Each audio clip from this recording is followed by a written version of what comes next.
How would you like to get the rest of August for free?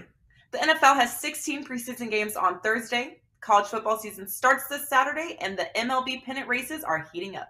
And you can get all of it for free. Signing up for September with your favorite handicapper at WagerTalk and Sports Memo will get you the rest of this month as a bonus. This is clearly an early bird gets you the worm scenario, as the earlier you sign up, the more free days you'll receive. Every play from every sport that your go-to handicapper releases will be yours until September 30th. That's at least 5 full weeks of action and perhaps more, all for only $2.99. Each handicapper has this special loaded on their homepage, so head there now. Four.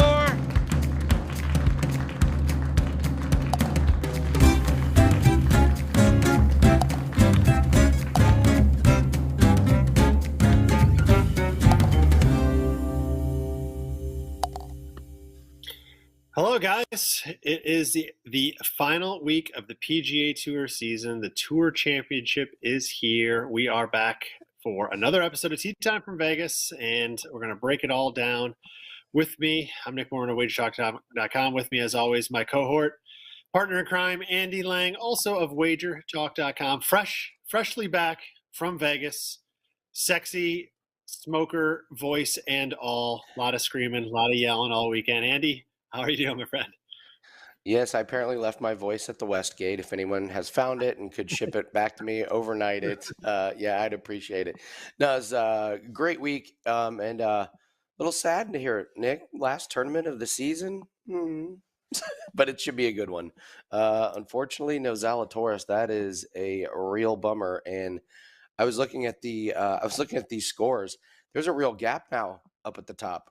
We don't have anybody starting in that spot unless they're going to adjust the strokes. I guess I just put that together. So this could be a real fascinating tournament. Very, very top heavy. Maybe only 2 or 3 guys have a real shot here. Yeah, that's true. Zalatoris with the withdraw. So the field of 30 has become even more limited to a field of 29. And yeah, that is interesting with the starting strokes now, that obviously nobody's going to get more strokes because he's gone. So just takes one more guy that was up there out of the equation. But before we get into this week's tournament, let's do a quick mention of what we have going on this week on our pages over at WagerTalk.com. Andy, you have just one best bet going for this week. So you can go over to Andy's page at WagerTalk.com, grab that best bet for just $9. I have a full tournament pack, which is a couple outright selections and one leaderboard bet. And my tournament pack is up with those multiple selections for $19. So head over to WagerTalk.com to either one of our handicapper profile pages to check that out. No promo code needed, just regular pricing on the package you'll find on our page.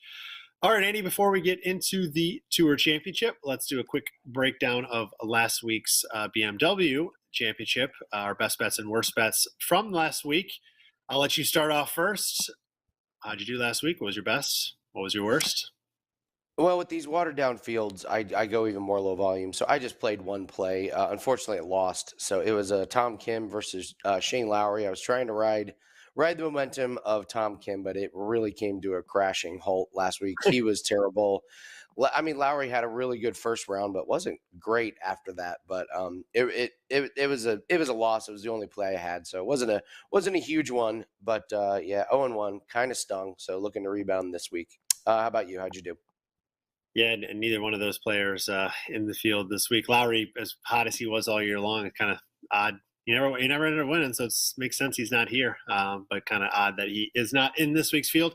I had a similar week. I did not cash my outright selections for this week, and then I had just one matchup play, which was Finau over Rahm. Trying to ride the same thing, ride the Finau wave, but he shot 4 over on Thursday, and that bet was done before it even really got going. And Rahm played well. He seems to be kind of coming into stride a little bit as these playoffs go on. So we'll talk about that, I'm sure, in a few moments. So let's get into breaking down this week like we always do. We'll take a quick look at the top 10 strokes gain graphic going into this week. Last week, Patrick Cantlay was in the top 10.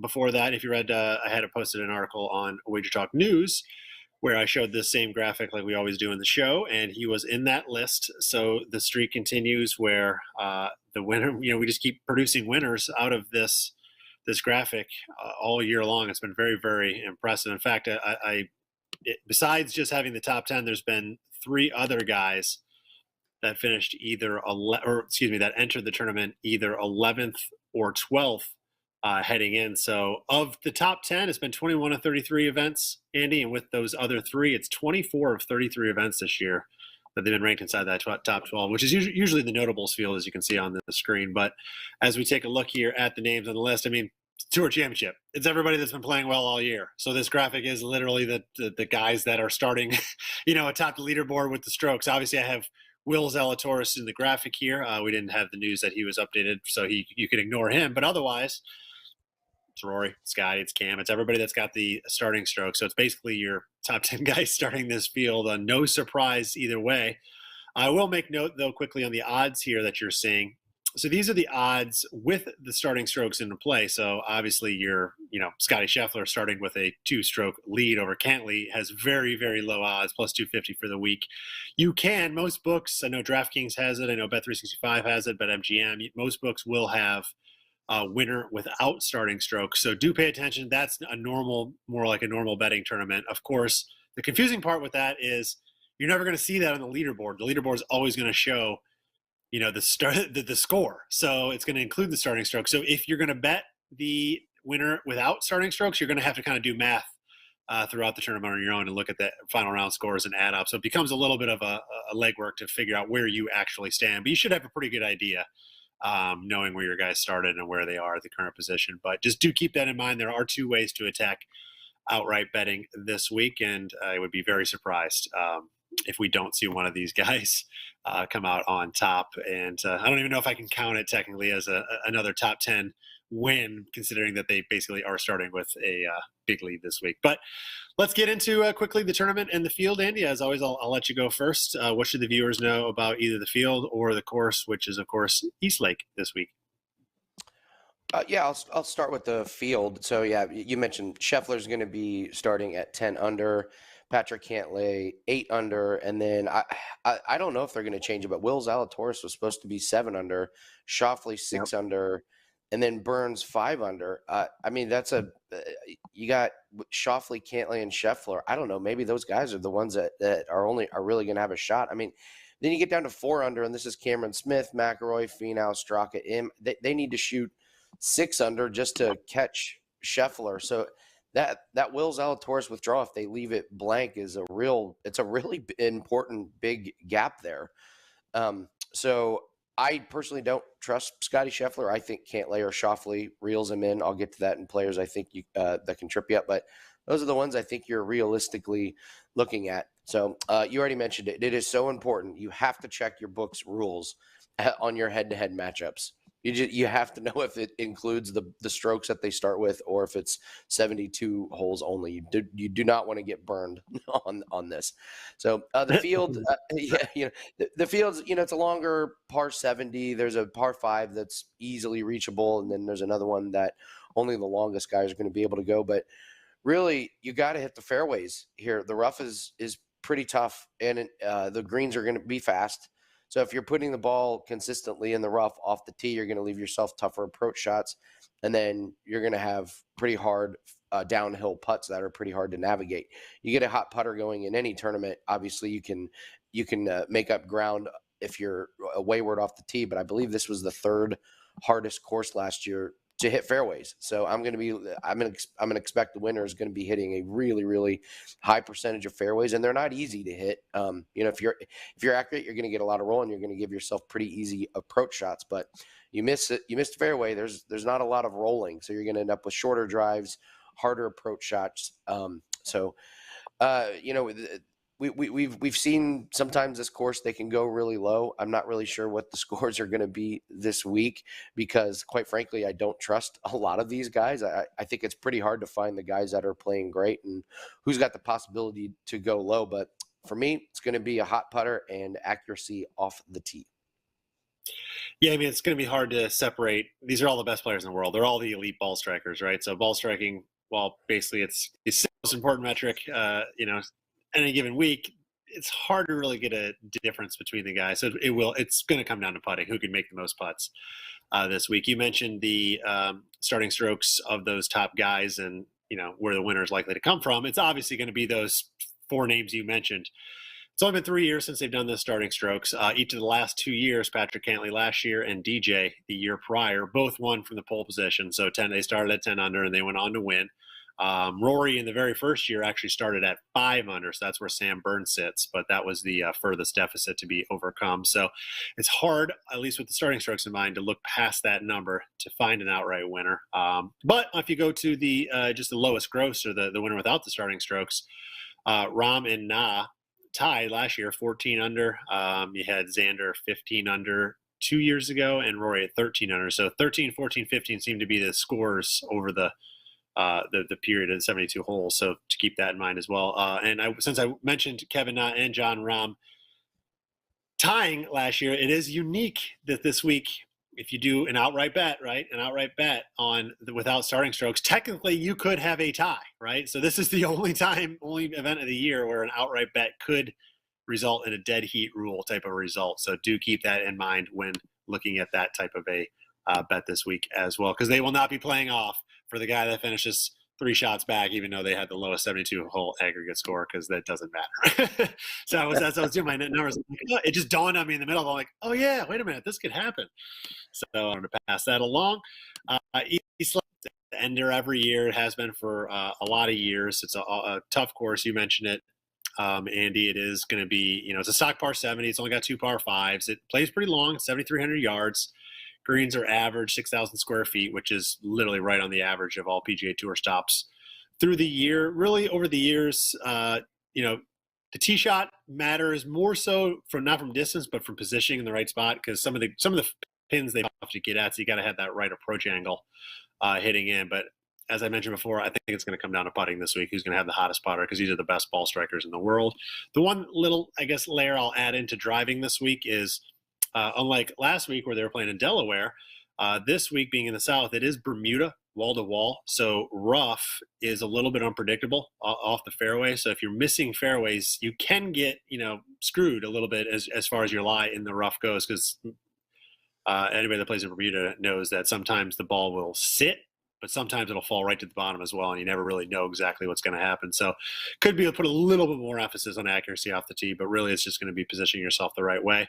Weather looks like hot Atlanta weather. It's going to be hot. It's going to be humid. There's a chance of thunderstorms almost every day, but it shouldn't have any major factor on delaying play. I mean, there's only 29 guys playing the course, so if they are delayed, I'm sure they can catch right back up without too much of a problem. And winds, not going to be any factor this week. One fun fact, Andy, for you before we get into our plays for the week. Only 2 players in this field haven't won this year. Do you know who they are? Have not won this year. Yes. Are you talking to 2022 or for this season? Yeah. No, for the season. For the season, they have not won this year. Did Stallings win? I'll give you a hint. Yeah. Both of them are battling it out for Rookie of the Year honors. Well, Thigala is one of them, right? That is correct. Thigala, and then, boy, who's the other rookie in this field? Cam. The best Cam on the PGA Tour after Smith leaves this week. Cam Young. That's right. Cam Young has not won. He played so well, and he had so many finishes near the top. You just kind of think that he would have won one, but you're right. He always came up just a little bit short. Yeah, Thigala and Cam Young. Makes sense. Rookies. Boy, these guys are going to be around for a while, huh? Yeah, absolutely. 5 runner-ups for Cam Young this year. So perhaps this is the week he breaks through. And, well, listen, he's probably too far to come back in the starting strokes, but maybe without the pressure of actually winning the event, he might be the outright winner without the starting strokes this week. So keep that in mind. Cam Young, see Thigala for what it's worth. Only 2 players in the field that have not won this year. So, Andy, let's get into a little bit of our bets for the week. I personally am going to dabble a little bit in both markets. I mentioned, the starting strokes. I don't think you can go lower than Sam Burns really to have a true realistic chance. And now with Zalatoris out of that equation, luckily I got a lot of my bets in before Zalatoris withdrew. I haven't looked yet, but I'm going to imagine those odds have dropped onto those top 4 or 5 guys because of that. So hopefully I'm sitting with a better ticket than you can get as of now. Xander Schauffele, though, was one that I circled. I mean, he's just been playing great for a while. He had a very good chance to win again last week. He ultimately settled tied for 3rd, but listen, he's he's been red hot, and we talked about how he hadn't won in quite some time, but he finally broke that, winning back-to-back tournaments just a couple months ago. I'm looking right now, so I actually got 8-1 plus 800 Monday evening. He is plus 650 right now, so we definitely dropped and lost a little value there. But if you're going to play anybody from those top or those starting stroke positions, I still think he's my favorite play as far as providing a little value. He does start 4 shots, so he's got some ground to make up, but his consistency has been very, very good. He's been nearly unflappable. His lone poor start, the first, he finished tied for 57th at the FedEx St. Jude. Otherwise, he's finished no worse than tied for 9 of his last 10 starts with 2 wins, as I already mentioned, the Travelers and the Scottish Open. His history here, Andy, as you know, is just no joke. His worst finish in 5 career starts, tie for 7th. Granted, it's always a field of just 30, but still, tie for 7th is his worst. He won the event 2017, right before the addition of the stroke, so he didn't end up winning the FedEx Cup, but he also won the event in 2020. He was the low guy without starting strokes, and so, of course, he won it again, but he didn't win the FedEx Cup. So he's got a great, great history at this course. He loves the place, always plays well here. I think he can, of the guys that are behind Scheffler this week, I think he's got decent value to try to make up that deficit. So I like Alexander Schauffele, Andy, as my favorite guy in the starting strokes market. Let's go to you to break down what you're looking at for guys that you're going to be avoiding this week and who you think might trip you up. Who you not? Which one of these elite guys are you not going to be playing this week? I love that play. I think Cantlay or Schauffele reels in Scheffler, and that's why I have Scheffler as my number one guy that can trip you up. I don't think he gets it done. Nope. You look at the stats the last 2 weeks. His putting is still not great, even with the third place finish. He's still minus 0.33 strokes gained putting. And what did you just say? The most important thing this week is going to be is putting. Yeah, it's just not there. He's 10th best in this field total strokes gained the last 2 weeks. That's not going to get it done. I just don't trust him. Last week, that was his first top 10 finish in his last 5 tournaments. He was not great at this tournament last year either. I just think it's not coming together at there. It's falling apart for him at the wrong part of the season. Maybe he carries over the momentum from last week. I just look at how good Cantlay has been and how good Schauffele is, and he's going to leave the door wide open with that putter if it goes cold. And we've seen it when guys get on a hot streak with putting at this course, they can fly through the leaderboard. So, two putting from 8 feet out isn't going to get it done, and that's kind of what Scheffler's kind of been doing. So yeah, Scheffler, I just don't trust. I don't think he gets it done even with the big head start. Next guy, what has happened to Justin Thomas? Why is he bad all of a sudden? What is going on? 3 out of his last 4 tournaments, he's finished outside the top 50. The last 2 weeks, he is the 5th worst in total strokes gained in this field. This is so un-Justin Thomas. Like, is there an injury going on or something? He's minus 0.64 putting the last 2 weeks. This is Justin Thomas. This isn't like a guy from the Corn Ferry Tour making his debut. And, even if we look at a bigger sample size, Nick, like let's take a look at the last 3 months. Thomas is the 11th worst in total strokes gained in this field. So this isn't a 2-week anomaly.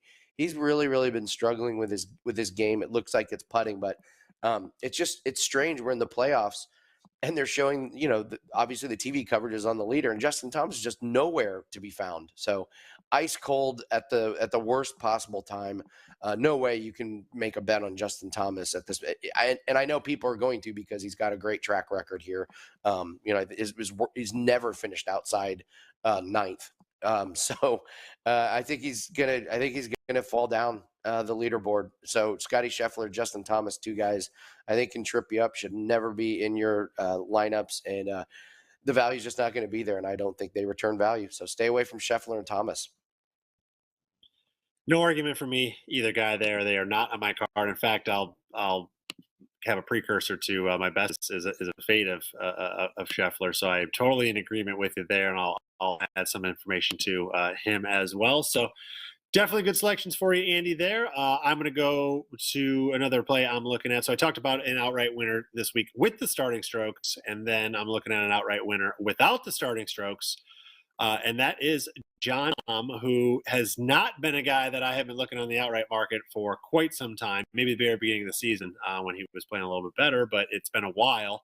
However, perhaps he's starting to, get into form right here at the end of the season. He's been great in the playoffs so far. He's finished tied for fifth, FedEx St. Jude, and last week he finished tied for eighth, so top tens in both playoff events.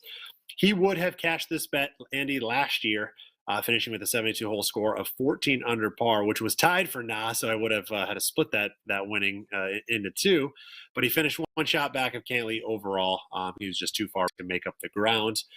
Again, he's struggled for much of the year in terms of elite play, but it's not like he's been, absolutely terrible. He just hasn't been his elite self, but he's got himself looking like he's going in the right direction. He's the best driver of the golf ball.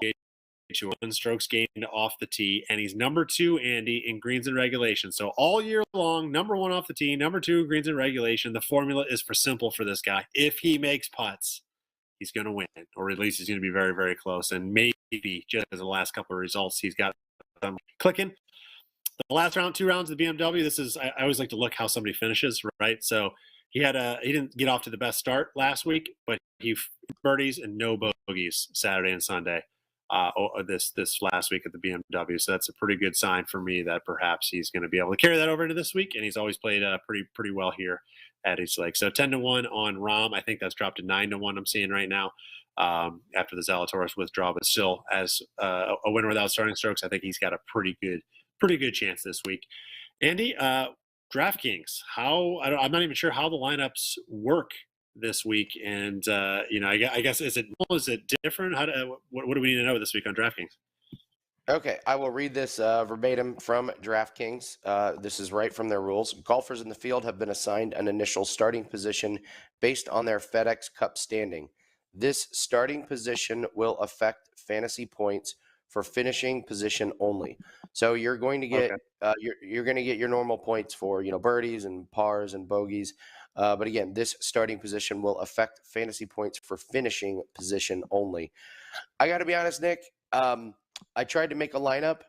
I just didn't feel very good about it. And even though it's the last tournament of the year, I'm advising people to not play fantasy golf this week. I cannot find any value in it. Darlings, like, well, what you going to put Tom Hoagie in there? No. It's just a strange week. And listen, I just got back from Vegas. You don't have to play blackjack. You don't have to play roulette. But a lot of people do. And what I'm saying this week is you don't have to play daily fantasy. I'm 17-13 since we started doing DraftKings lineups, so I'm pretty happy with ending the season with a winning percentage and small profit. I just think there's better investments in your money this week. So I know this is a little bit lame, but sometimes the best bets that we make are the ones we don't make. And I would say save your money. I just can't find any value. I can't, in good conscience, recommend to anybody playing daily fantasy. So that's your DraftKings Darling segment. I know a little bit of a letdown, but trying to be smart here. Listen, I think good advice is good advice, and I think if you don't there, and you're right. I mean, it's 29 guys in the field to really find a lineup, let alone good value. But honestly, how many lineups are going to be that much different from one another either? There's not a lot of realistic options out there trying to put your lineup together. So you'll probably, if you end up winning, you'll put 50 other guys. So keep that in mind as well. So definitely some good advice there from Andy. Let's move on, Andy. We'll wrap it up with our final best bets of the 2022 PGA Tour season. I already mentioned a precursor that I will be avoiding Scottie Scheffler or fading Scottie Scheffler, and I'm going to pair my winner with starting strokes, which is Xander Schauffele, over Scottie Scheffler. So obviously I think he's going to win the tournament, and that was my option for that. So just taking him in a matchup at plus 185 over Scottie Scheffler. Obviously that with that price, it's taking into account that he's 4 shots behind the start, but I think he's got the game certainly to overcome that, obviously, because I'm betting him on the outright side as well. Scheffler, you mentioned his putting last week, was his first top 10 finish since the U.S. Open, which did include 2 missed cuts, but his putting has just been tough, and he's in 7 of his last 10 events, he's lost strokes gains on the green. He did gain last week, but it was 7 of the last 10 that he hasn't. Well, you compare that to Xander, He's gained strokes putting in 9 of his last 10 tournaments, and both players still are hitting the ball well. It's not like Scheffler's not hitting the ball well. He is just not doing anything on the green. So both players, I'll assume, are going to hit it very similar this week, and I'm just going to go with the hotter putter, which has been Xander. I think he can make up that difference, and plus 185. I think is more than a fair price to try to gain ground on Scheffler this week. So Xander plus 185 over Scheffler. Andy, what are you looking at for your best bet this week? Well, you got to scroll all the way down to the bottom of this field to find the two guys involved in this play. But I'm going to bet Sepp Straka over Tom Hoge. I mean, how is Tom Hoge in? I don't know how he's in here. He has been awful. His last 9 tournaments, he's seen the weekend twice. One of those was a no-cut event. That's how bad he's been. So it's just been really terrible.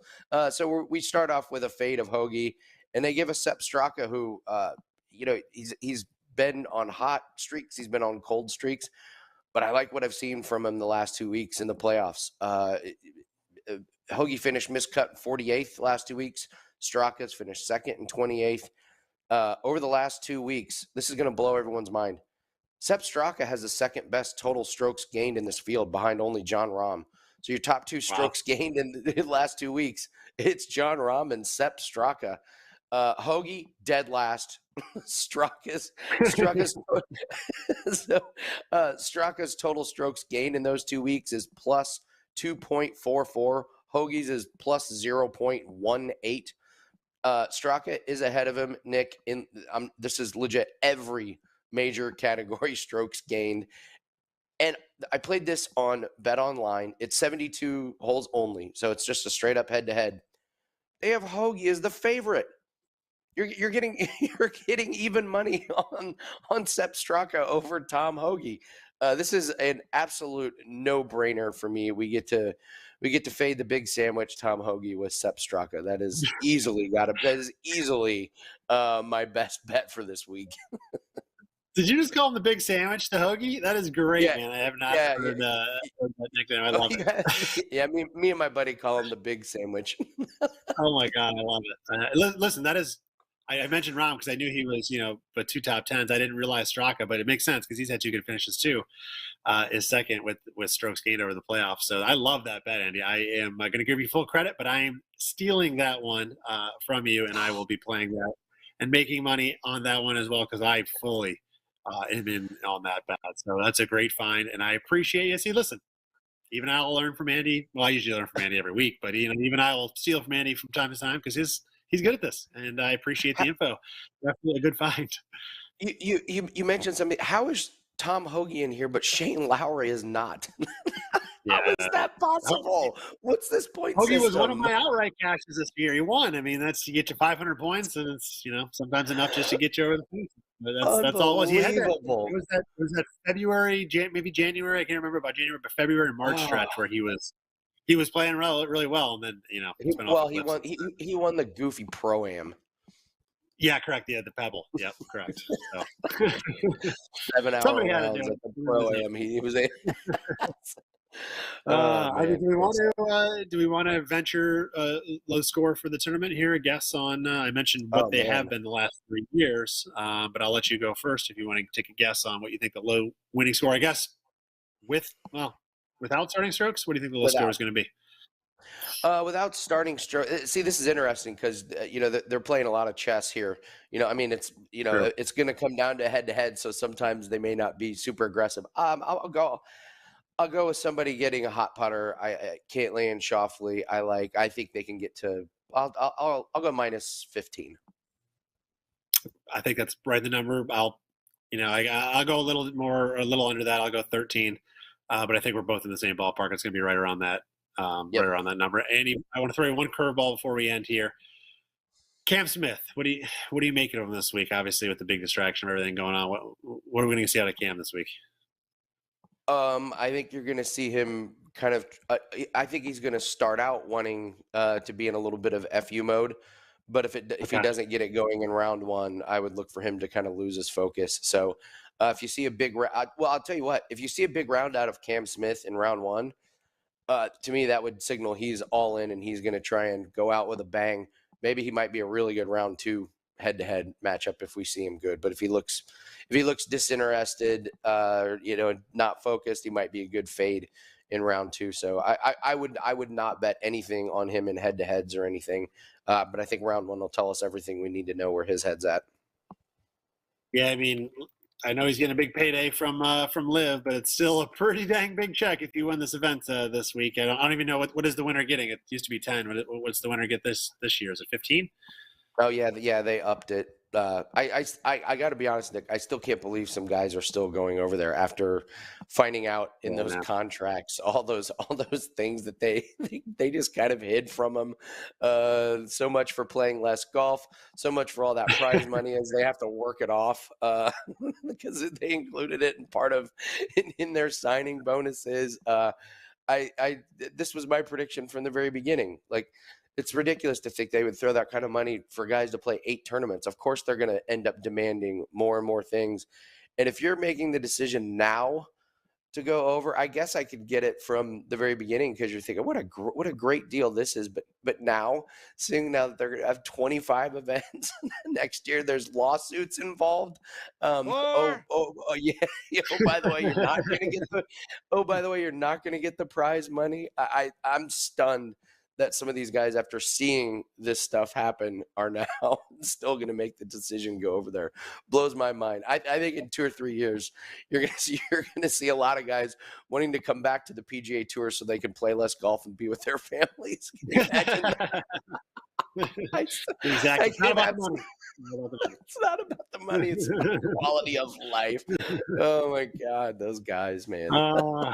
Andy, it's been a great season with you, my friend. It's been a pleasure. Sad tears rolling down my cheek. Sad to see it go. We have a big off season here. We have 2 weeks off before the new season is back in line with us. So I want to say at least we only have a couple weeks off before we return here for another.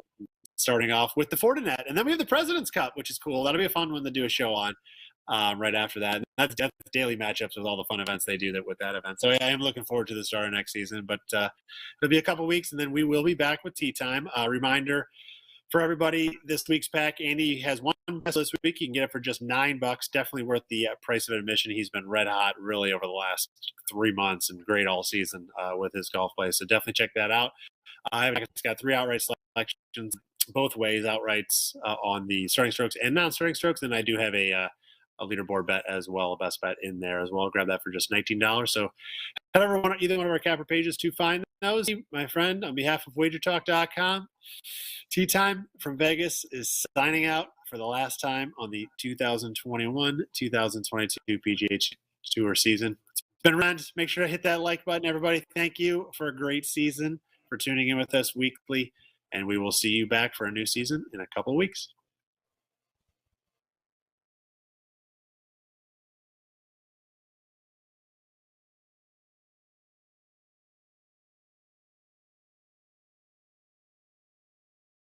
How would you like to get the rest of August for free? The NFL has 16 preseason games on Thursday. College football season starts this Saturday, and the MLB pennant races are heating up. And you can get all of it for free. Signing up for September with your favorite handicapper at WagerTalk and Sports Memo will get you the rest of this month as a bonus. This is clearly an early bird gets you the worm scenario, as the earlier you sign up, the more free days you'll receive. Every play from every sport that your go-to handicapper releases will be yours until September 30th. That's at least 5 full weeks of action and perhaps more, all for only $2.99. Each handicapper has a special loaded on their homepage, so head there now.